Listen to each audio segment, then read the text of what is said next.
Ном сонсъё. Амжилтад төдлөх гайхамшигт Баяндар ном. 8 дугаар хэсэг. 7 хоногт нэг ном уншия. Цаг баримталдаг хүн гарцаагүй болцсон цагаас 10 минутын өмнөхийг урьдчилан төлөвлөдөг. Ядуу хүн эхэлж хэрэглээд үлдсэнийг нь хуримтлуулдаг бол баян хүн эхэлж хуримтлуулад үлдсэнийг нь хэрэгэлдэг. Нас бий хүрснийхээ дараа өвчин туссан хүмүүсийн дийлэнх нь биеэ ийм болтол мөнгө олцоход олсон мөнгөө буцаагаад имлэгт зарцуулдаг.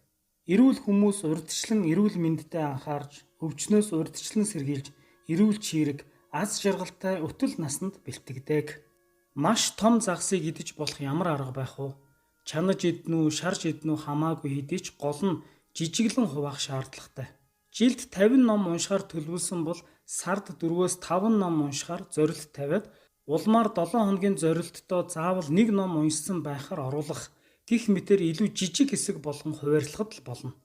Энэ бол глобал стандарт юм шүү. Мэдээж амаргүй хэдий ч хөгжингүй улс мэрэгчсэн хүн болохын тулд зайлшгүй эзэмших, даган мөрдөх, хэвшүүлэх ёстой стратеги бол энэ. Яг ийм зүйлийг сурагч ахуйгаасаа зориудаар өөртөө бий болгож чадвал цаашдаа ажлын газар, нийгэм, ер нь очсон газар бүртээ хүмүүст хүлээн зөвшөөрөгдсөн боловсон хүчин болж чаднаа. Танд амжилт хүсье.